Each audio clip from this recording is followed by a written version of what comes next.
Episode 84 of Outlander Cast is brought to you by Jetcom. For 20% off your first 2 orders over $35, visit Jet.com and enter promo code OC at checkout.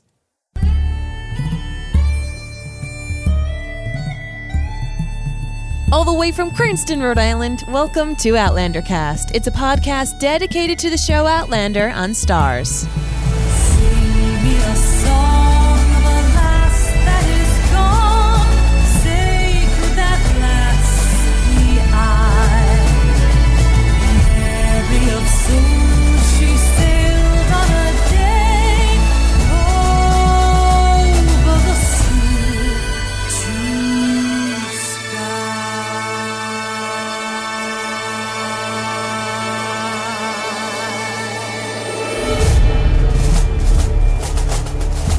Hey everybody, welcome back. I'm your host, Mary Larson. My name's Blake, and I wish I could be half as cool as Grant O'Rourke. Just half would be fine with me. Maybe even a quarter. But if I just had half of what he had, I think I'd be a happy person. I remember saying that about Bear McCreary too, and it's true. But when we obviously have an episode here talking to Grant O'Rourke in just a little bit, and just getting a chance to meet him once and also speak to him over Skype, and he's just a cool guy, man. Just beer drinking, having a good time, just down to earth, ready to laugh, tell funny stories, and he's genuinely a man that I just want to sit down and have a beer with and enjoy that time. And I had a lot of fun speaking with him throughout the month. Many times I've gotten a chance to speak with him, and man, I consider us lucky to be able to do so. But hey, what do I know, my darling? How do you feel about this? You're basically his stalker. No, God, I hate that word. First and foremost, I am not. It's like swim fan over here. Why would you even say that? I just so happen to be the only Outlander events I have been to have had Grant there. Right. And I had to apologize because I was like, buddy, I'm not trying to follow you, but this is just working out that you've been coming to East Coast stuff and I'm on the East Coast. So sorry. But no, it was great. I mean, Grant's another young father. Yep. he has a son, and his wife actually came to New York City, so you got to meet her. And I always think that it's really interesting to kind of see what other young parents are doing, especially when they're doing things that aren't just the typical job. You know what I mean? Mm-hmm. And for him to be able to talk about, and you're going to hear in the interview that he actually lived where they were filming, so he got to go home and see his family every day after filming. And I don't know, as a fellow parent, in the what do they call it? In the trenches, in the muck of it right now with the young kids, I really it just brought an extra level of humanity and admiration for him. So yeah, because it's easy to look at guys like Grant or Duncan or even Sam or Kat. You look at them, you're like, oh, you're movie stars. You're not real humans. You're not a real human. You're on Outlander. You're a television show. But I promise you, he is a real human, just as much as my beautiful bride sitting across the way from me, or for those of you who are listening to this on your phone or in your car or you're working out or doing whatever you do. He is just as real as you, I promise. And his conversation that he has with us is a great indication of that. So, my love, are you ready to get into the reason for this whole episode today?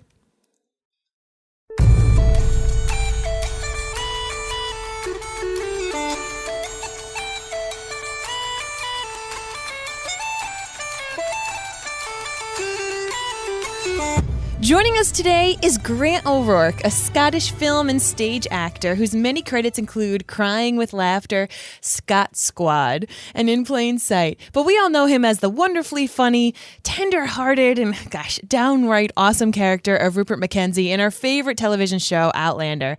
Grant, thank you so much for joining us on Outlander Cast today. No, don't worry about it. Honestly, it's quite nice to have an excuse to stay up late. It's kind of exciting. Awesome. First question, of course, it's going to be the one that you probably answered many a times, but how did you first become aware of Outlander? Literally, my agent told me about it. I had an audition for it, and I kind of just dismissed her because you quite often you get put up for all these sort of big budget things all the time, and what generally happens is you put your tape forward. The best that can happen is you maybe meet someone for a recall, and then they cast someone who's famous. It's like it's the same thing. It always happens. So I just did the self-tape and I sent it off, and that was that. I didn't even do any research on it or anything. I just sort of read the scene as it was, and I just played it kind of what felt natural to me, and I didn't hear about it again for like 6 weeks until they offered me it. So Wow. I know it'll never happen again. But yeah, I had no idea that Outlander was even a thing. Had no idea. So you that never it heard was of the books? You never heard of Never heard like of the them. production coming up? They're not really huge. I mean, as far as I know, they don't garner a lot of attention in Scotland. Mm-hmm. I know my mum heard about it from her friend in Canada. Ah, So, it's kind. But I know there are a lot of people in Scotland who have been reading it since the 90s. So, but yeah, I'd never heard of it. I mean, I don't think I was really the demographic for it anyway. But yeah, it was. It just came out of nowhere, and it's this huge, big cultural phenomenon that I was completely oblivious to. So you talked about doing a self-tape, just for the layman like me. What the heck does that mean? Like, so I imagine you just taped yourself. That was your audition? Yeah, well, yeah. Self-tapes are a mystery to me. I'm never really sure if I get them right or not. But because you get a lot of people, like, you basically just record yourself doing the scene that they ask you to do. Mm-hmm. And there's lots of different theories about the best way to do it. And I mean, like, I used to do it on a tablet. I didn't have a stand for my tablet, so I used to have to put a table, and then I would pile extra books on the table and then balance it against a bigger book so that it would sit right. And my wife, she reads in for me, and she hates it because she hates acting and the idea of having to do it herself. So I'm like, you could just read it quietly. It's fine. They don't really need. But yeah, I mean, a lot of people take them really seriously. They shoot them, they do them in like little studios or get their friends to shoot them properly, or they're like, I have to have a brilliant actor reading opposite me, or I'll never get the part. It's that kind of thing. I don't know. You kind of want to take it seriously, obviously, and I do. But I've got into a groove now with self-tapes where I think I know what I'm doing. But, you can always... I have this sneaking fear that maybe I could be trying harder with self-tapes. But then that's every aspect of being an actor anyway. I'm constantly worried that I'm not trying hard enough.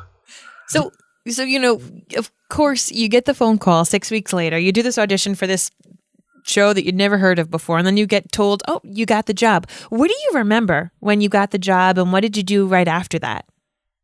Well, I was in the house. It was sort of evening because I was doing a play. I just had a matinee of it. I didn't have an evening show. So, yeah, I spoke to my agent. She said that I'd got the part, and I was like, no, I haven't. And I didn't believe her. I got her to double check. So I was like, are you absolutely sure? This might be an administrative mistake or something. But yeah, it was true. We talked it through, and then me and my wife got accidentally drunk. The next day, I did the worst performance I think I've ever done because I was so distracted by I knew I only had 3 shows to go, and I'm like, what am I even doing? I've got to, I've got to start this job because I had to start right away as well. I had about 2 weeks before we started filming, so Wow. all the other guys had been cast by that point. Wow. And I think obviously, yeah, they were desperate. So you were cast last then. I think so, pretty much. Yeah, pretty much everyone. I think I was maybe the last. So how did they fit that all in? If you had 2 weeks, how did they fit in costumes and stuff with you?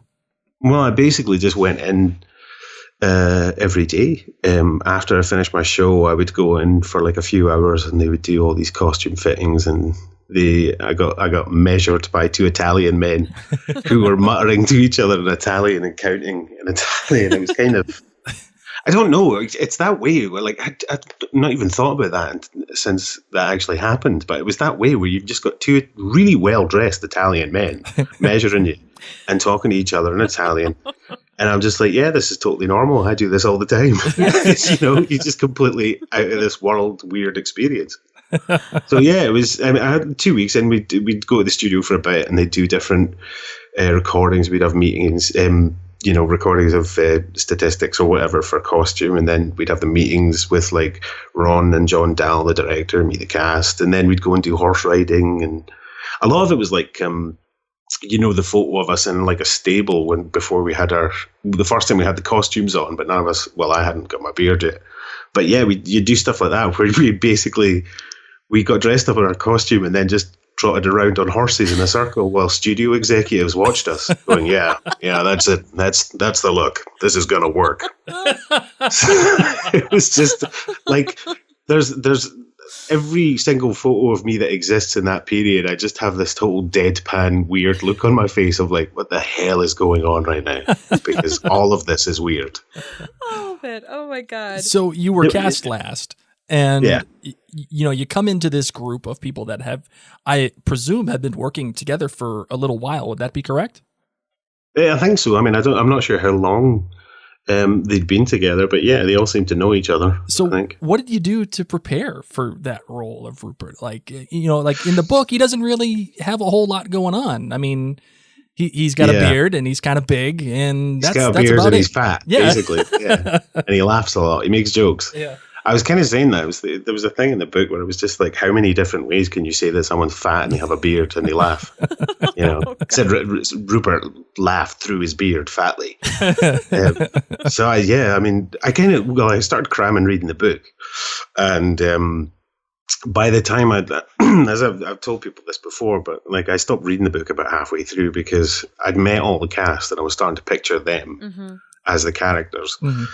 And by the time it got to the wedding night, I'm just picturing people that I work with in the nude. So I put the book down. I'm like, okay, I'll just use the script from now on. By that point, I was talking to Stephen as well about Rupert and Angus. And, we had a really serious conversation of like, let's not make them a comedy double act. Let's make this a real thing. Just two real characters full of like complexity and darkness and really mean. And then like 2 weeks later, we start messing about on set and they become the comedy double act. So yeah, it was, I mean, you prepare, I guess, just by I think the sense that I had, because I knew the first season was going to be a year of shooting. And the first thing I thought, my first instinct was that I have to make this about halfway between me and the character. So this has to be something that I can quite get into quite easily. Mm-hmm. Whenever I put the costume on, I know exactly what I'm doing. So I sort of worked on finding the voice and then, tried to find the parts of the character that maybe I identified with so that it'd be easier to maintain for the whole year. Yep. But apart from that, I mean, they kind of did a lot of the research for us. They sort of put us into Gaelic classes and the horse riding, and they talked about the world and the history of it. So yeah, it was sort of organic. It happened to me in a lot of ways. How did you do in those classes? Did you pass with flying colors? Well, the Gaelic classes. Oh yeah, that was terrible. I gave up halfway through. I'm like, this is stupid. This is a stupid language because I was so bad at it. But then like because Agate as well. Right at the start, he would get everybody individually, and he told me, he was just like, yeah, and all the rest of the cast are really keen on learning Gaelic fluently, so you can all talk to each other in Gaelic. And I was like, oh, okay then. Well, I suppose I have to learn Gaelic then. And then I met the rest of the cast, and like, yeah, he said that to me too, but I don't want to do that. He was totally playing us all. So at that point, I was just like, I'd seen the script. I'm like, I only had like a line or two here or there. I was just like, just give me them on the day. It's fine. Yeah. So, I can't learn languages very well. So how much of Rupert is Grant? Like, how much of you is in that character? Simply because you had to put all that work in there, and you personally had to flesh it all out. Well, I mean, you work with what the writers give you as well. Yep. What was there in the book already is that Rupert is kind of I guess he's a kind of character that everyone identifies with, that guy that hangs about and makes inappropriate jokes and, has a great sense of humor in the face of, adversity and conflict. He's sort of always making a joke. I know lots of people like that. I thought there was something quite authentic about that anyway, and I felt like that was similar to me, or similar to how I've been at some point in my life. So there was that, and I think as it moved on and gradually developed, the writers, for example, like once they saw that me and Stephen kind of had a chemistry and had a natural kind of comic sensibility about what we were doing, they would write more comedy stuff, and I think we both went our separate ways with regards to fleshing out our characters. So like Angus became a very immediately aggressive kind of guy, very much more aggressive, and I think there was a kind of, I think Rupert became a bit more reserved, which was maybe a little bit what I brought to it. Mm-hmm. And obviously, because I have like resting depressed face, there's like a sadness to him as well. But I was hoping they were going to write something about Rupert being a widower, but they never did in the end, because I know he was a widower in the book. So I kept playing him, and it became this sort of running joke where the cast were like, "You've got this whole backstory going on, Grant." I'm like, "It's in the book. Just playing what's in the book." But yeah, we never found out about that. Is that something you ever talked to Ira Stephen Bear about? Because I know he, is widely considered the Black Jack Randall guy, but I think his specialty, at least from what he said, was doing your relationship with Angus. Was that something you ever chatted about him with? I never really chatted to Ira about the characters. I know Ira I think he believes quite strongly in the idea of a comic double act in a TV show. I think you saw elements of it in Deep Space Nine as well. Mm-hmm. So he never really discussed it that, like, literally with us. But then it's like, I'm not really sure. Yeah, yes, we talked to his stuff, but I can't think of anything specifically. But mostly he just wrote fat jokes. So I don't really know what else he would have. What else he would have. We would have had to talk about that wasn't already there in the scripts and there on screen and there between me and Stephen. Mm-hmm. So speaking about you and Stephen, did you guys know each other at all before filming? No, I met him just after I'd been cast. How did you work on that chemistry together? Because you guys have something very, very special that translated so well to screen. So how did you work on that chemistry once you met each other? Stephen's just a really easy person to get along with. I think he's kind of he knows how to talk to people, and he knows how to relate to people. Mm-hmm. He's just, I know it's so boring to say that, but he's just a really easy guy to get along with. And even though, I was a bit kind of, I don't know what the word is, like starry-eyed or whatever, glassy-eyed maybe, but just like walking around in a daze constantly. But he made a real point of just talking to me about the characters and talking to me about what he thought of the show and all that. And so I kind of felt like he was on my side from the start. Mm-hmm. I think he must do that with everybody. I think he makes everyone feel like he's on everyone's side. But he was just lovely like that. And we would always keep talking and stuff. And obviously, we're on set. We have to sit next to each other or stand next to each other for every scene in between every take. So we talked a lot.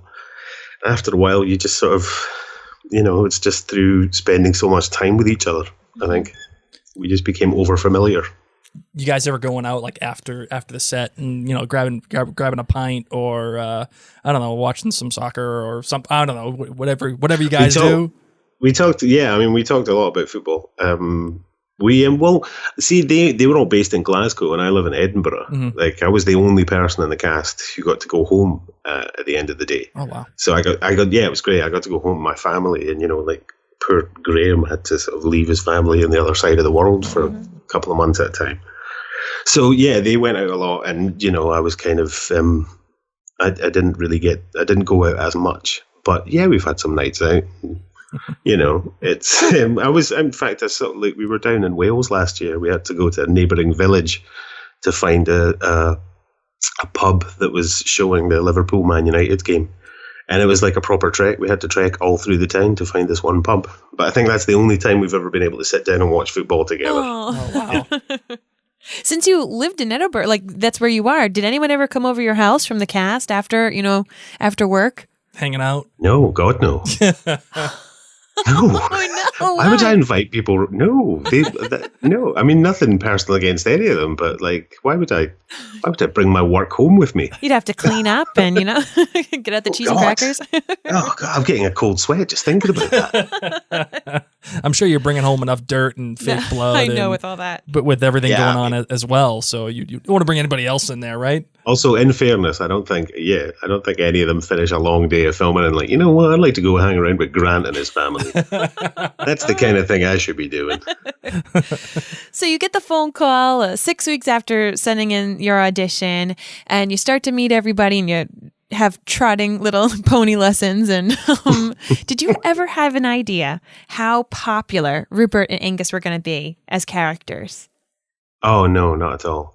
Like, I didn't even really know. All I knew at that point was I had the first 2 episode scripts, and I just knew that we were in a certain amount of episodes in the first season, and that was it. So I had no idea. It could have been, yeah, it was completely open.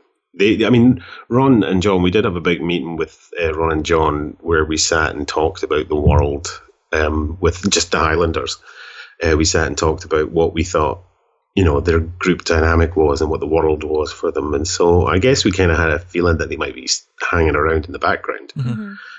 But I had no idea what the story was going to be. And I had no idea whether we were going to stick to the books or not as well, So, because I know Rupert dies in one of the books. Mm-hmm. I once, in case anyone's listening to the Outlander podcast and they haven't read beyond the first book, I don't know. He might die at some point. He might not. Who knows? But I know, because once they deviate from that in the show, it's kind of, I guess, it was totally uncharted territory. All of it. I had no idea. At what point, during the show airing or even before the show, did you realize like, whoa, there are people who, like a lot of people who are going to be watching this show, and that my character might be a little bit of a big deal to some people. Like, when did it hit you? I don't think it's hit me now, to be honest. I think it's, well, it's hard to say. I mean, like, purely on a professional kind of artistic level, you have to just look at what your character brings to the story and how they support the story. And that's kind of how I look at it. And I know that some people really like the character, but there's lots of people who don't as well. Mm-hmm. We just, we never really talk about them. But yeah, I demand we talk about the people that hate Rupert. Yeah. What are you going to say to him now? Yeah, it's a bit like the Rock when it's, it doesn't matter what you think. It's kind of, it's, I guess, I don't really think of it in terms, people constantly ask me like, did you have any idea how big this show is? Do you know how big this show is? How's it changed your life? What's it like now that you're in this huge show? And honestly, I don't know if I've just made a little bubble for myself, but I don't know if I see it, to be honest. I just kind of think of it as like work that I did that I can watch in my home and that my son isn't interested in. So it's kind of just, Yeah. It's great. It's a lovely part of my life, but it's the whole idea of like the magnitude of it. I don't get that. Mm-hmm. I don't understand what it is. It's not a real thing, I suppose. Yeah. Do you know the crazy thing was actually when I first got announced that I was in it, when I was playing Rupert, and one day I got like I only had about 500 followers on Twitter, and I got about 3,000 in one day, and I was like, oh my god, this is the big time. So it was that was the weirdest part, I think. Mm-hmm. And all of a sudden, I had people to talk to on Twitter, which was nice. Yeah, people. So people wanted to listen to you now. Well, that's the biggest change, though, in a very kind of simple way. Mm-hmm. Being from Scotland and being able to play in the Battle of Preston Pans and in being in that area and dealing in that kind of lore of Scotland in the Highlands and in the 1740s. Does that have any specific meaning to you? Like, I know. If I were to play something in the American Revolution, I'd kind of feel like a badass. I'd be like, yeah, man, like I'm awesome. Do you ever get that kind of moment too? Yeah, I suppose. The one thing that I was most proud of with the whole battle stuff was the bit where the bit where when Rupert falls over, just when the horse is charging him, and then Angus shoots the rider and he just turns around and then he passes out. And we were just in this muddy field, and I just did it first time, and I'd convinced myself that it was like a wrestling level bump that I'd taken, just falling straight down. And I did it like 6 times. I'm like, I can't wait to see this. It's going to look amazing. But then it got cut. It's like every like even by the end of the first season, most of the fight scene stuff that we did ended up getting cut. We had that whole big courtyard fight scene that never got used. I had to bite someone's ear off at one point. Oh my god! Never got used. Yeah. It's hard to shoot like an episode of TV and include like a huge ensemble fight scene where everything is used. You know, it's like a big 4 or 5 minute scene. When you got 100 angles, it wouldn't really work. So a lot of it went. But you know, as far as like the historical connection thing, yeah, I mean, kind of like that's why I asked for an axe in the second season. I just thought, I want to have an axe this time. Like, you know, we do a lot of sword stuff, and I've done loads of sword stuff in the past. I'm like, wonder what I'll get. You know, when you do the fight direction stuff with Mo, who all the men wanted to impress, basically. But when you do the fight stuff with him, he was so open to stuff. So by the second season, I had a little bit more confidence, and I was like, hey, Mo, can I have an axe, please? Nice, yeah. What were those training sessions like? Oh, they were great fun. Yeah. They're great fun. It's interesting because like the very first time we got into the armory to see what our weapons were, I was still in that period where I'm just sort of staring like with a blank face at everything, not quite getting what's going on. And like everyone got their swords. I remember specifically Graham McTavish. There was this beautiful black sword. He's like, I should have that one. That's my one. So he just totally grabbed the best one. But we just took whatever. And I knew this always happens because I've seen it before.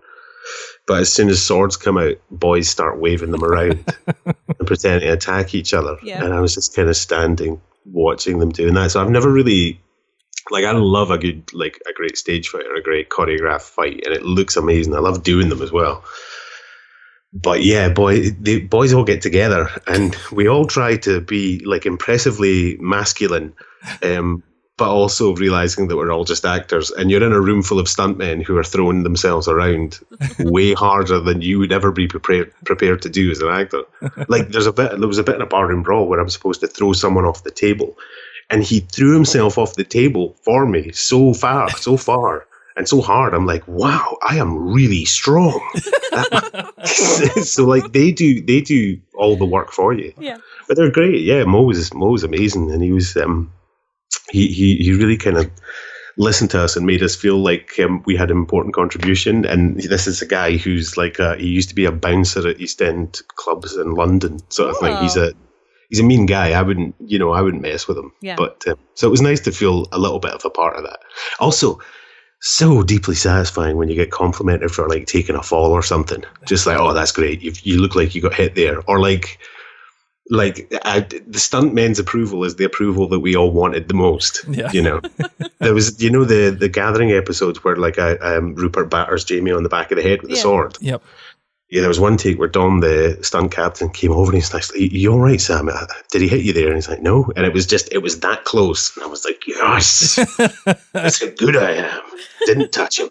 I love that scene in The Gathering where you have to play this part where you have to hit Jamie or Sam. And you give him this look of like, oh, dude, I know this sucks and I'm sorry, but I got to give you a whale here. Were you ever really afraid of like knocking out the lead actor of the show? No, I wasn't. I don't think I was going to knock out anybody, to be honest. Like he had padding on, like a plastic casing thing around his core, and they kept telling me to hit him as hard as I could. But I think it's that thing where instinctively you can't. You can't. It's like trying to punch yourself in the face. You just can't do it. So I was kind of, and we actually. I mean, I probably couldn't. We filmed it for 2 days, that scene. Wow. Yeah, so by the end of the second day, I was like crippled down my right-hand side. I was in so much pain. And then at one point, like on my first day of filming, I'd like bent this finger right back when I jumped off a horse, and it was all swollen up anyway. And then I ended up punching one of the buttons, his belt buckle, I think it was. I punched it quite hard, and I was just mostly in pain for those 2 days. In that kind of way, it sounds like a joke. It's going to hurt me more than it's going to hurt you, but it really did. It literally did. Why so many takes for that scene? Yeah, It's 2 just days. 2 Yeah. days. That was just John Dahl. That's the way he liked to work. When huge big group scenes, he would do so many different setups. He would just change the cameras around, move them around, just get you keep doing it, and it was quite cool actually, because it made you want to try different things in different takes because you knew he had it covered. And he didn't really talk to you a lot. He just kept shooting and kept shooting and kept shooting, and some of it was great. And I think like it really helped me to have him as the first director, because it meant that I had to find the confidence on my own. He wasn't like a very controlling director or anything. He'd maybe give you a little note after the first take or something, but he loved to shoot stuff. Shoot a lot of stuff. It sounds like you enjoyed working with John, and obviously again you talked about him doing the first 2 episodes. But I mean, for those who aren't aware, I mean, you have a number of different directors for a number of different episodes. Yeah, we had every 2 episodes, like every block is 2 episodes, and every block usually has a different director. Right. Some of the directors obviously came back and did another block. But yeah, I think we had about 5 directors. Wow, 6 directors in the first season. What's it like working with 5 different directors? Or is it difficult at all? Yeah. Because you have to kind of work with someone who's very different. Yeah, it can be. I mean, it can also be awesome. I mean, I really liked working with almost all of the directors, bar one. But they all have a slightly different approach. Like I say, John shot everything, and it sort of gave me a lot of confidence to try new things. Brian Kelly, who did the second block, he did The Gathering. No, not The Gathering. Oh, wait a minute, I might be wrong. Yeah, no, the beating wasn't in The Gathering, was it? The Gathering we're talking about. Yes. Sorry, just getting this right in my head. So he shot The Gathering and all of that stuff, and he was great at in a really practical sense. He knew the whole journey of the story and the journey of your character. Really great practical advice. And he would do that thing where he would shoot you out of a scene so that you didn't have to come in the next day for 10 minutes at 8 o'clock in the morning, which I really appreciated. Nice, yeah. So everybody has a different style, so yeah, they were all great to work with. And the difficulty sometimes is, directors come in and they're not later on. Maybe sometimes a director might not be aware. I had a note where somebody had said to me, I don't want to say what it was, but he gave me a note saying, "You've never seen something like this before." And I had to say, well, I have. I saw it in the first season. In this episode, he's like, all right, we'll do the opposite then. And that's kind of a little bit frustrating, where you're like, okay, did you really care at all? Yeah. So it's sort of, but mostly my experience with all the directors were great. I really enjoyed it. And I think they all kind of got different kind of work out of everybody. And, there's an element of having to adapt to everyone. Yeah. When they come in, there's a period of it, but mostly it's just a really rewarding experience to get to work with different people every time. So you're working with different people, and you talk about adapting, and I want to know, how much freedom were you given to ad-lib or improvise from the creative team? I improvised in the respect that we stuck to the script. The script was what it was, and kind of stick to that for a reason. Occasionally, if there was maybe a line that sounded slightly more American than it did Scottish, maybe in the phrasing, I'd be allowed to go up to a writer and say, "Can I change it to this?" And they'd be like, "Yeah, we're fine with that." Mm-hmm. And then sometimes when you got a scene if Angus and Rupert are walking through a door, laughing and joking or something like that, you have to. I would always try and improvise the end of a joke or the end of a story as we walk in the door. But none of that ever makes it in. There was one scene that I think it's the Rent episode where they've had the bar room brawl and they're all sitting about talking. It's the bit where what's Duncan's character, Murta. That's it. Murta says to Claire about we can make fun of you, but they can't. Mm-hmm. And there's just a little line that I whisper to Willie about. I can't remember what it was, but at the end of the scene. Once we'd all said our lines, I would just improvise a different line to Willie, just to try and make Finn laugh, to be honest. Yeah. But then Brian kind of kept it in really quietly. If you listen to it with headphones, you can hear it. Awesome. It's something about his mum, I think. So it's you've got to keep a scene live at the start. It has to come from somewhere, and it has to be going somewhere as well. We can't all just stop. So yeah, that's when I'd improvise. Cool. But knowing that they're probably going to cut it anyway. I think in the second season, I got to, Anne Kenny was quite nice. She would always if I had suggestions for a line or something like that, she was very generous about it. She was always kind of, if it made her laugh, she'd let me put it in or something. But mostly you rely completely on the script, Yeah. because they're the ones that are doing all the work on it. We're going to take a brief moment to tell you more about today's sponsor.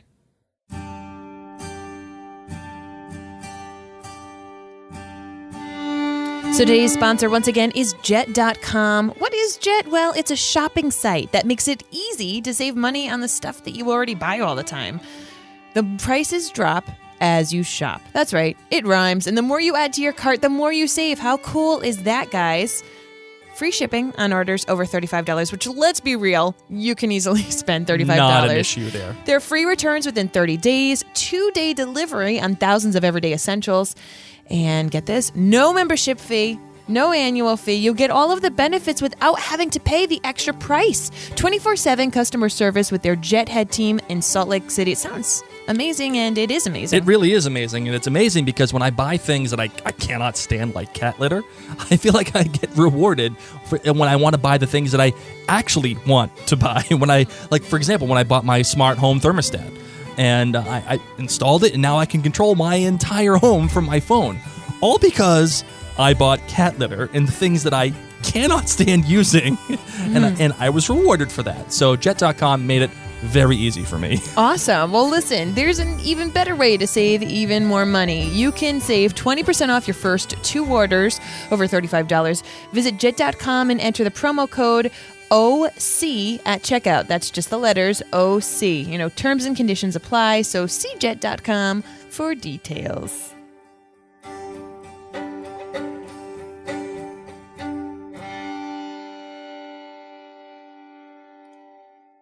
All right, you ready to get back to the interview? The Goinglander interview? The Goinglander. I mean, yes, except, so it's tough. Rupert dies in the books, and we assume he's deadish, but I feel like, so we didn't mention this in the beginning of the episode. We were talking about it a little bit, and we were like, all right, is he a Goinglander? He's a Goinglander, because he's not filming when everyone else is filming, we think. But we don't know. And, we're trying to be spoiler free. Grant didn't say anything to us about that. So, but you know what? We did talk about it eventually, a little bit. So let's just get to the rest of it. What do you think? Goinglander. All right, let's do it. So, Ron Moore is writing these scripts and helping the team, obviously. yeah. He's the showrunner. Well, not just Ron, loads of them. Yeah, and they're all helping write it. And one of the things I heard about, and I wanted to get your perspective on it, is that Ron had these huge dinners and invited the cast and crew, and I guess and He and Terry. Yeah, for he and Terry. Did you obviously ever go? And what were those dinners like? There was one that I don't know. Yeah, there was one I missed, I think. We went out to their castle, or their big house, big house as you would call it, for a dinner. It's nice. It's kind of, it's not, I don't know. There's nothing really strange. It's just like a big dinner with loads of folk, and you don't know most of them, and they're all. But Ron and Terry are really, really, for the position that they're in, they're incredibly friendly and incredibly approachable and really down to earth, and all the things you'd kind of want. But he's still your boss, so. Mm-hmm. And I have this attitude where I try to treat everyone like they're my boss, but not in a kind of way of being subservient.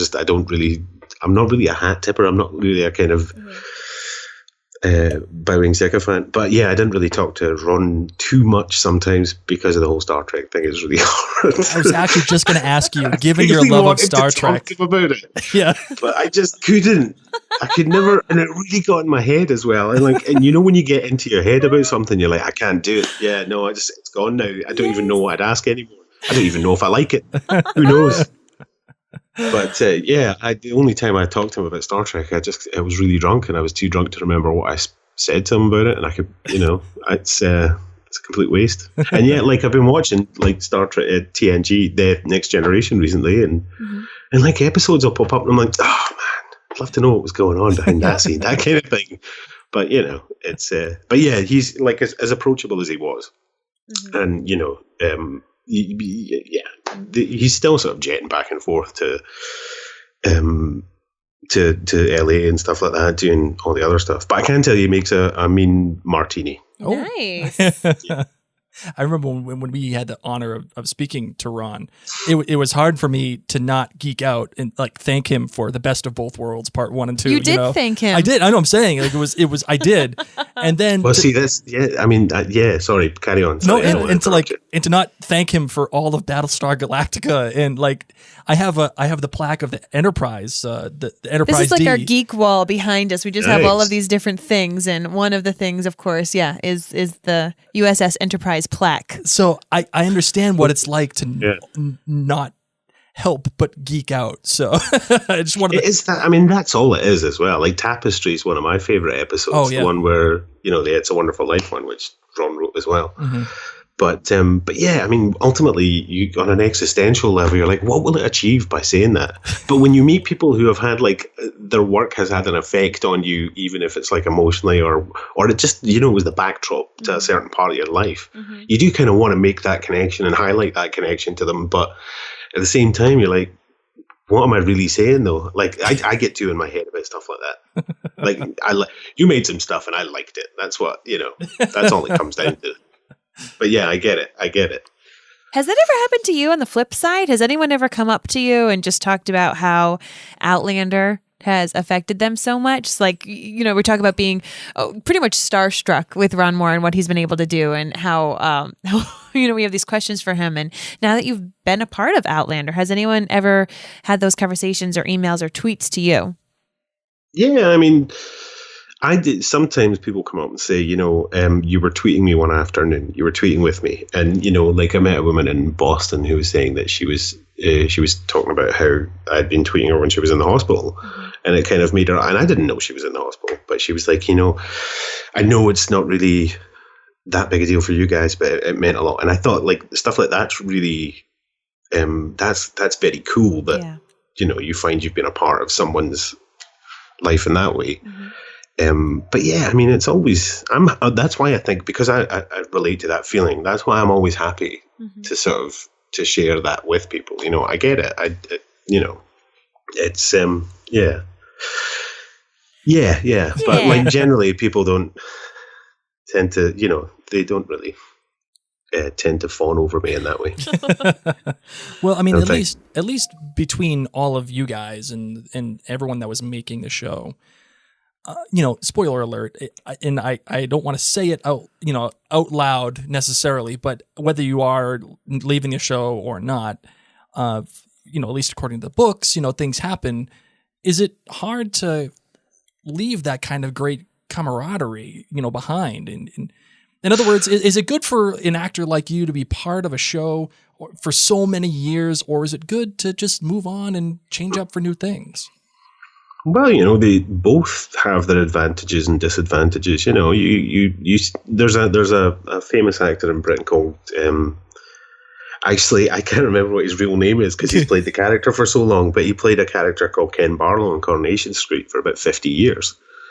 It's the longest running soap in the world, and there are times where, as an actor, you look at that and go, okay, well, maybe you're not getting the challenge of moving on to new parts and all that kind of thing, but you get job security, which is so it's like on the one hand, a regular paycheck would be lovely, but you would eventually, I think, you would start to get itchy feet, and I've always quite enjoyed moving on to the next job, and that's always the thing for me. It's always the next job is always the best one. Until about halfway through, and then I get sick of it. I can't wait for it to end. But yeah, I think there's something about lifestyle that I really like, is that kind of constantly moving, and if you don't like one place, or if you don't like the place that you're at or whatever you're doing, something's going to come along soon. And if you're loving it, also by that same token, you kind of appreciate it more. You're more sort of, I try to be mindful of the present. Yeah. A lot. So it makes me a lot more grateful for the jobs that I love. Well, as you've been able to reflect on the filming of Outlander season 1 and 2, what was your favorite moment from filming? Like, what has stood out to you as like, that was something so special? Well, I did, there's lots of scenes that that were just a lot of fun. You know, the courtyard battle scene that got cut in the end, that was a lot of fun because we were all covered in blood. And there was, to be honest, there was just a shot where it wasn't even a shot, actually. I think me and Angus and Rupert just walk away after they've been soaked by Jamie. And we just kind of instinctively just put our arms around each other in that kind of way that you do when you just had a massive fight. It's kind of funny, or you enjoy it, I guess. I mean, that was kind of that. I really enjoyed doing that scene. But you know, it's a weird thing, right? Maybe I'm just a weird guy, but I take immense amount of satisfaction in being focused. So like, this is so boring and so weird, right? But like when we were filming The Gathering, when everyone was taking their pledges and stuff, I mean, that was 2 or 3 days in a huge, hot, sweaty room.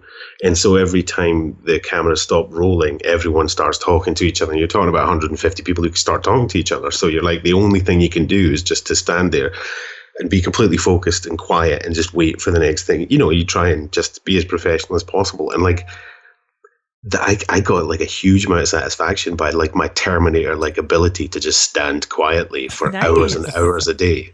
I'd like, honestly, that was a whole new level for me. That's like yoga stuff right there. Kind of, yeah. It was like, yeah, Bikram standing, basically. Yes.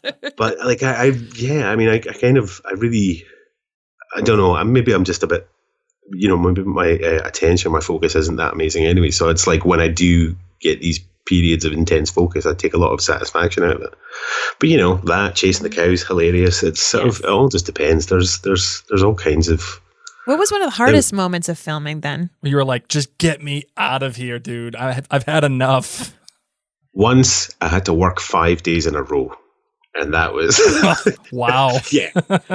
Like, I'm not even exaggerating when I say that I had the easiest job, I think, on Outlander, possibly out of all the regular cast. I was in like 1 or 2 days a week, and you know, I wasn't even always in first thing.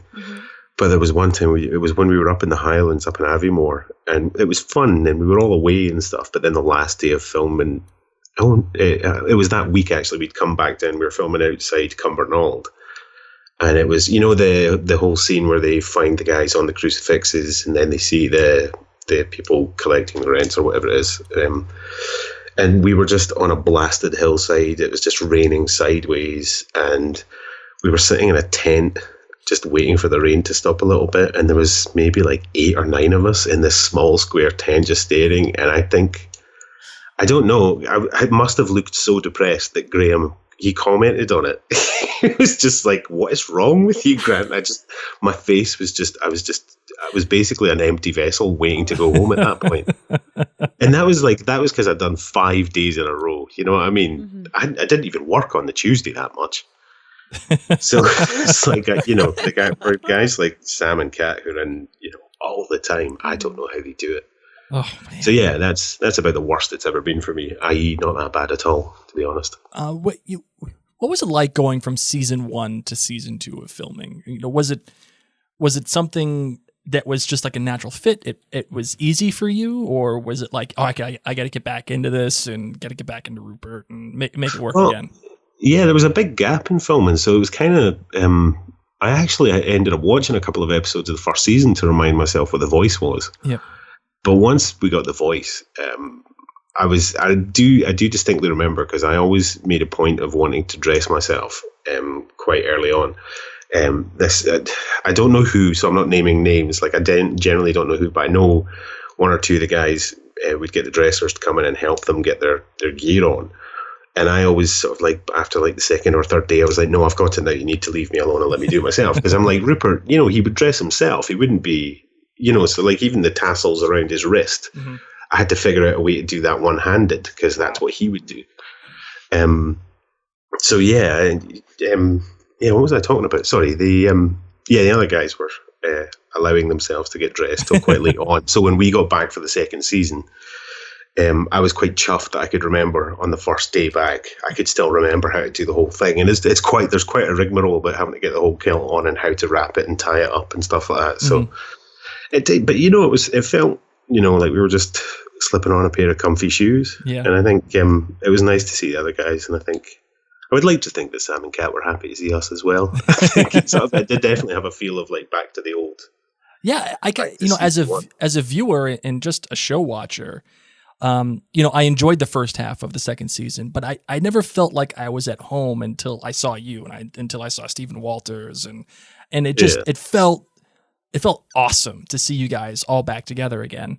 And it's nice that it has that quality of like coming home as well. Right. It sort of makes sense in a way, because I remember, because it does feel like it's kind of like a different TV show, not in a bad way. It feels like just a completely different world, right? Which it was. So I guess it sort of adds more weight to that. We're back in Scotland now, and this feels like where we're supposed to be, right? Which is quite nice. It felt right. And one of the things that I always felt was kind of underplayed. And it's not looked at, with the scrutiny that I think it deserves, is your chemistry with Scott Kyle. After Angus dies, spoiler alert, and you guys have this great scene together, and you're singing, and I just love that whole scene. What was that like to go from having to be so close with Steven and in the filming, and then having him, he's gone now, and then kind of trying to have that chemistry with Scott Kyle? What was that like? Well, to be honest, I mean, it's really the director, Phil John. He's Welsh, and he likes his rugby, so he's a regular kind of guy. Mm-hmm. But he kind of came up, and he just sort of said a few quiet words about like, it's got to be, I can't remember what it was, but it's got to be. It's like, he sort of showed me, not in a bad way. He was like, it's got to be this thing that you have, when you're drunk and you're singing together in this moment of contact, and sort of talked us through it. And and he just shot it a few times. It was really just, Phil just knew what he wanted from that totally, and that makes such a big difference from a director. So you can kind of, instead of exploring what might be the right thing to do, you're searching for exactly what he wants and trying to hit that. And the rest of the time, it was just about trying to get Scott to sing along with me in tune and get the rhythm right. But yeah, what's the typical day for Grant O'Rourke on set of Outlander? Like what like you get up in the morning, you have a cup of coffee, and then what happens? Oh, right. Okay. Well, an average pickup time, let's say, like at its earliest, it's like 4 a.m. At its latest, it's about, 7 or 8, or later in the morning. But let's say it's like a 6 o'clock pickup. So someone's picking you up. Someone comes to my house and picks me up in a car. It's amazing. Big time.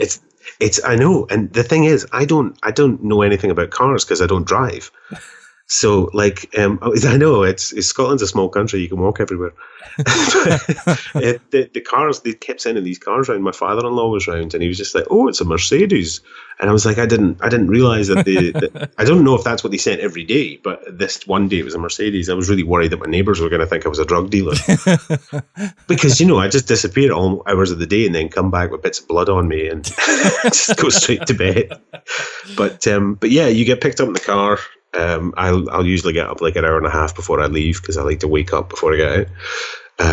It's like a 45-minute drive to the studio, and every day, without doubt, you get in there, somebody brings you a coffee, which is amazing, and then you order breakfast, and then I'll go and get my makeup on, and then I'll put my costume on. Mm-hmm. And then it's just, while there's always a period after you got your costume and makeup done, and you had your breakfast, that's where I would just learn the lines there. You have about 10-15 minutes, you can sort of learn the lines and then head to a set. You rehearse it, the scene, you block the scene, which is where you figure out where to be, how to move, and then you just shoot it all day. You shoot this one scene all day, more likely. And you're like, on the schedule, it'll have like, we're going to shoot 7 pages of script today, and then a page and a half later, it's 9 o'clock at night, and you're heading home. But that's what it feels like sometimes. They're actually a lot better than that. So yeah, it's kind of, that's those parts of the routine were the parts that I kind of enjoyed the most, especially sort of going in to see the girls in makeup in the morning and everybody having their chat. That was a lot of fun. It's usually, I'm a creature of habit, so it was nice to get a bit of routine. Sure. That's great. I can't believe, you just get picked up and, some people getting their costumes put on them and you're in makeup and, that's an unreal thing. It's not like, don't get me wrong, this isn't like the life of Riley. I mean, it's like when I say people it's not like one person standing there while 4 people adorn them with clothes. You know what I mean? This is like the dressers will go in to help them straighten up the kilt and stuff like that. Yeah. And, like tie the little bits and bobs that they can't do themselves. Mm-hmm. So it's not like a decadent lifestyle or anything. Although there was one time when, when I had the big gash up my side in Preston Pans, obviously I got fitted for prosthetics for that, and I was covered in blood and stuff. And we'd finished shooting that scene where the blood was coming out, and she was sewing it up, and Claire was sewing it up. And then they decided they were going to shoot something else, but I didn't have it, so I had to get all the prosthetics off and all cleaned up in about 20 minutes because they wanted to do a quick turnover and fit in this scene. So I was in like the makeup room, and I had to. They took it off, and then I had to stand with my shirt off in the makeup room, and they got the blood. Apparently, shaving foam is the thing that gets rid of the blood the best. Huh. So I had like 3 or 4 of the ladies from makeup who were all just smothering my chest in shaving foam, and I'm standing there. One of the guys just walked past, like, it's all right for some, isn't it? I was just standing there thinking, I was like, this should be fun, but it's not. It's fraught with tension. It's just weird. That's probably the most decadent thing I've ever done on set. But yeah, if that had been like a nice end of the day thing, maybe that would have been fun. But it was like we had 20 minutes. It was a furious smothering. Scrub faster. It was like a really intense lathering. Oh my word! So you just mentioned prosthetics, and I wanted to ask you. Did you ever have to do a prosthetics for like when your eye is missing in the later half of season 2? Yeah. I'll do the when you see it shot out, there's a prosthetic thing over my right eye that had to get fitted. Yeah, it was kind of weird because, like, obviously after a while, I was walking about with one eye on set all the time. Yep. And like with the eye patch, it was quite cool because when you're filming interiors and exteriors, you realize why pirates wore eye patches because. If you have an eye patch on when you're outside, if you go into a dark room where there's no light, you lift your eye patch up and your eyes adjust to the light immediately. Huh. So that's why loads of pirates had eye patches. Yeah, it was quite handy. I have no idea. When I had like the prosthetic over my eye, I was pretty much blind until I got it taken off in that one eye, which was fine. But I found like my depth perception was a bit affected. I couldn't text. That was really hard. And when I was on a horse, I always veered slightly to the left as well because I was subconsciously pulling on it to go the wrong way. But yeah, texting was really hard. That was the hardest thing. How did they do that scene where you got your eye shot? Which part? The bit on the horse? Yeah. Yeah. Well, there was like a I don't know what you would call it, like a sort of trailer attached to a van that had like a mechanical horse on it. So with all the close-ups, I would ride on the back of that, and I had to simulate looking like I was riding a horse, like a merry-go-round. Kind of. It wasn't. It was like the ones that you get in bars, where people try to stay on them as long as they can get thrown off. Similar to that. Okay. But it doesn't rotate. It just goes up and down. But I remember the director of photography said to me, he's like, it doesn't really look like you're. So we had to work on what I was doing movement-wise. And he's like, yeah, and we just kept messing around with it. And then eventually he's like, yes, that's it. You look like you're riding a horse now. And I was basically standing on the back of a trailer just doing mad pelvic thrusts. Like, honestly, looked like I was making love to it. Which was just bizarre. But yeah, I mean... Did you have shaving cream on your chest as you were doing it? Yeah, I'm just realising what a sexy time I had on Outlander in general. Forget Jamie and Claire. It was all about Grant's sexy times. They could rewrite it. Oh, man. Yeah.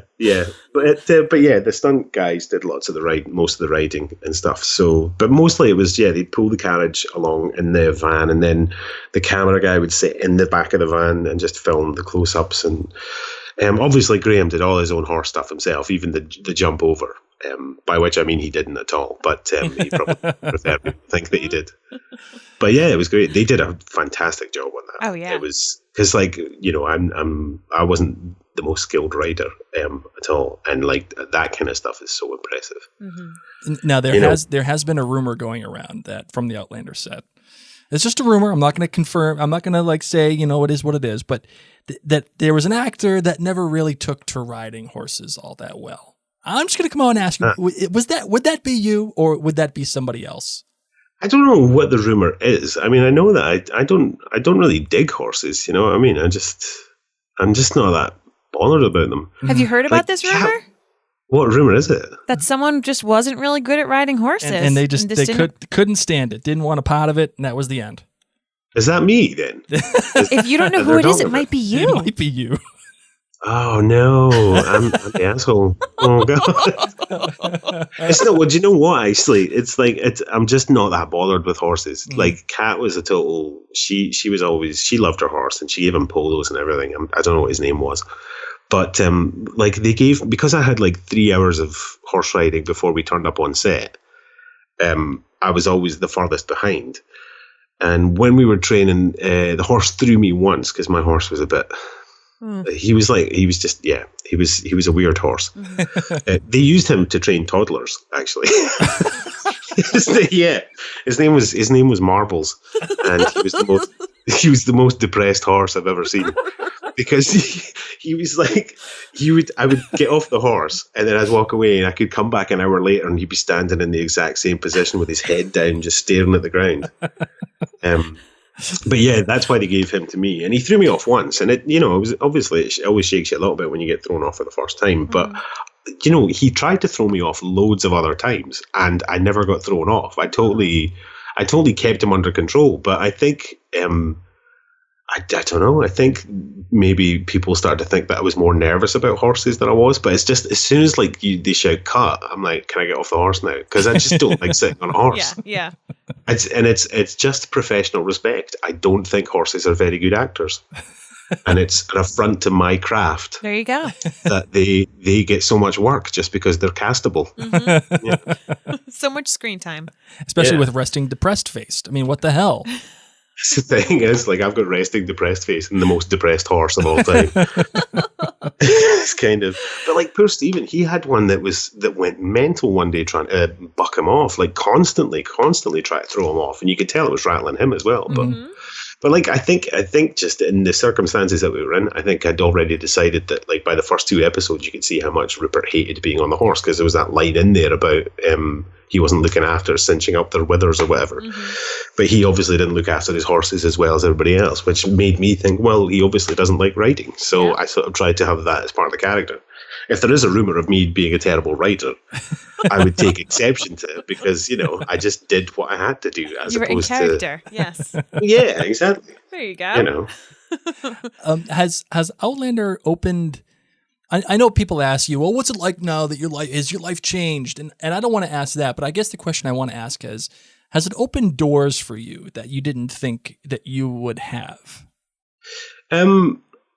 Yes and no. I mean, obviously in Britain, it's not that. It's only just been screened on network TV over here now, so it's not really that well known over here. There's a lot of casting directors, for example, who haven't seen it, who really should have, and plenty who have.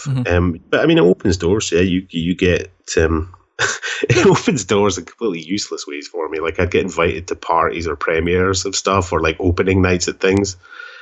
And I just, I would just turn down every one, because I'm like, no, I have no desire to celebrate the opening of a gin shop. So it's kind of, I'm not really into actively pursuing the sort of fame side of it. It's really just the work, and it's created certain opportunities for me, and also this might sound weird, but it's actually given me the opportunity to say no to stuff now, which is the best thing. It gave me that opportunity to sort of, I don't have to take every single job that I'm offered immediately, which is kind of against my work ethic, but I mean, it gives me a chance to sort of try developing stuff that I maybe want to do, as well as sort of the other stuff. So yeah, it changes things at a professional level, and on a personal level, What's next for you? What can we look forward to seeing or hearing about? I'm just about to do a show at the Edinburgh Festival. which is, I don't know if you guys know it, it's like the largest arts festival in the world. Wow. Wow. Yeah, the population of Edinburgh quadruples in the month of August. But I'm doing a one-man show about a darts player called Jockey Wilson, who was the first. Well, he was the first Scottish world champion darts player. I had no idea that there was even world champion darts players. Well, there you go. You just Learn something new every day. It's quite cool. It's a cool, interesting story about his life, and so I'm playing that. Doing that, and as with the festival as well, I like to kind of, August is a big month in Edinburgh, and I'm looking forward to sort of having my finger in lots of different pies. I like to do things that I can, like little one-off things or readings and stuff like that. But or like last year, I did a play where the actor gets the script when they're on stage in front of the audience for the first time. I like to it's nice to be able to do those kind of things that are just a little bit different and a little bit out there. And I'm hosting a panel at the festival this year called with 4 actors. I don't know who they are yet. Where it's like in conversation with about acting, which is quite fun. I did one a couple of years ago, and I got to meet Stephen Tobolowsky, who. Do you know him? He played Ned Ryerson in Groundhog Day. Yes. Yeah. But he's played. Awesome. He's been in hundreds of films, and it's like he's always that character actor who does like amazing work even when he's in a Steven Seagal film. Yeah. But yeah, it's all stuff like that. I just love doing stuff like that where you kind of bump into people that you otherwise wouldn't bump into. So yeah, pretty much I'm not looking beyond August just now. I got a couple other projects that I'm sort of developing, but we're still working on that before I actually. I've been working on a film with a friend, but these things take forever. Yeah. There's like 15 levels of funding, and we've got the first 1 or 2 levels, and we have to keep going. Wow. Yeah, but it's all very early stages. So yeah, it's stuff like that basically, and I think it's that kind of thing about just letting yourself be creative and just see what happens, see what I fancy doing as well. Do you like doing stage acting, or do you like being in film or TV better? Yeah, they both have their advantages and disadvantages. Stage, I love rehearsals. I think the most creative part of what I do is in the rehearsal room when you're trying to figure out the practicalities of how to tell a story. Yeah. And you have to use your instincts and your technique and all these things to try and guess what an audience might like. And then, you get in front of an audience and it's like a conversation that you're having with them, but that's completely unspoken, and the mental gymnastics of being on stage are amazing. But on the other hand, film has its, people are much better looked after, but then film, it's much more visceral, and it's much more, you're inhabiting the world. The world is literally there right around you. It's less sort of abstract, I guess, or it's much more concrete than stage acting. So yeah, I could do all of it. Radio acting's quite good as well. I do stuff for Radio 4. I like that. You don't have to learn your lines, and you can look like whatever you want to look like when you turn up. That's exactly why we podcast. Yes. Exactly.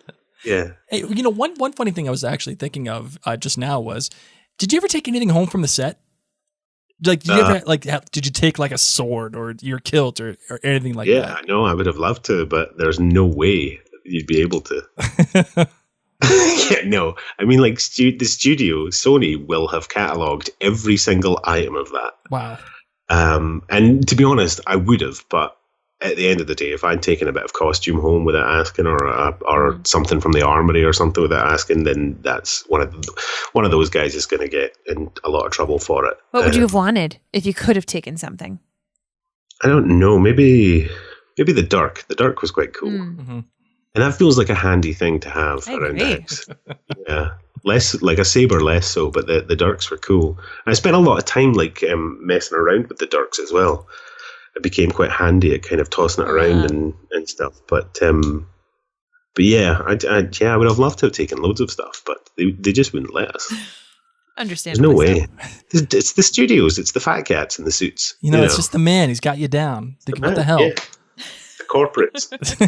What can you do when the man won't let you have stuff for free that isn't yours? Well, that does it. You passed. Grant, man. you did such a great job. We love chatting with you. I know that the listeners of Outlander Cast are going to have a blast listening to this. Oh, good. I hope so. I'm not really sure how I do these kind of things. Okay, well, lovely to talk to you guys, and stay in touch. That's a wrap. Wow. I told you, the guy rules. He's I wish a I could really- be a quarter as cool as Grant O'Rourke. Like I said, he's amazing. I know. He is. So I'm just so thankful that he was able to come on the show and give us some insight into his life, into what an incredible actor he does. He does so many different things. And for those of you who are going to be in Edinburgh, you got to go check him out I know, right? if you're at the festival. It's going to be huge. I know. Now I wish I could go on one of those Norwegian air flights that could take us there for $99 if we were lucky enough to scoop it up. So, yeah, just very, very thankful. And as I said midway through the show, we cannot confirm nor deny that Rupert isn't coming back, but I don't think it's looking good. So we're just going to hashtag this Goinglander. I think that's a fair hashtag usage. There we go. So that's really it. Let's close out the show. All right, let's do it.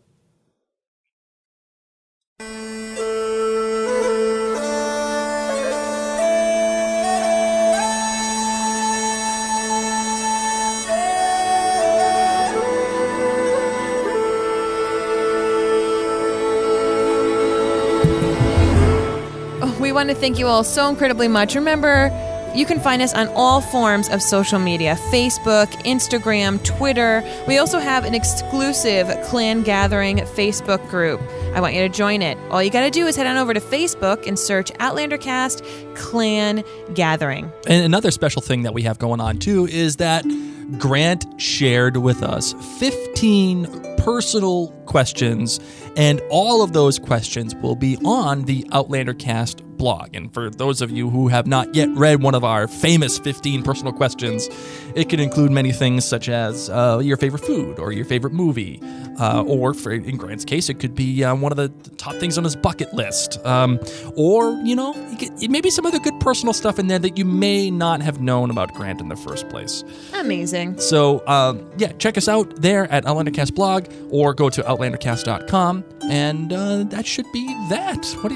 That's all I got there, kiddo. Yeah? That's everything. Well, I just really want to thank those of you who have become patrons recently and help make the goals that we have of Blake reading Outlander Cast possible. Oh, that's Blake, right. tell us a little bit more about it. So, for those of you who do not know yet, I have not read the book Outlander, and I never intended on reading the book Outlander. However, like I've said many times, every man's soul has a price, and I am willing to sell my soul to read the book, as long as on Patreon we get $650 per month, and we're actually very close. We're only $150 short. So for those of you who always said, Blake, oh my God, you suck, read the book, please. This is your opportunity to get me to read the book. Yes, so stinking close. Well, I really want to thank Lauren, Heather, and Marilyn. They are at our... They really helped make this possible. Lauren Hutton, Heather Moore, Marilyn Neenan. We also have Meredith Greenberg, Liz Turner, Dana Mott Bronson, Nikki Gastineau, Ann Gavin, Bobby Francella, and Peg Cumby. They have been patrons at such a high level that I need to thank them at every episode because they are freaking amazing. And we're so close. We're so close. As of the date of this recording, we are...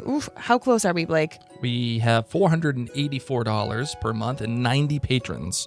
So, geez, we need to get to 100 patrons by what? August. That's it. By August, we need to have 100 people. So 10 more people need to become patrons. You can do it on such a low level, guys, and I know you can do it. $1 or $2. So if you found this podcast exciting, you found it fun, if you want it to keep on coming, we need more patron support. This is just like if you have a magazine subscription, or if you pay for like your local PBS radio station, anything like that. It's of course out of the goodness of your heart. It can be as little as $1, $2 a month. You just head on over to Patreon, patreon.com/OutlanderCast, and you can start to make it possible. Thank you guys so much from the bottom of our hearts. My name is Mary. And my name's Blake. And you've been listening to Outlander Cast.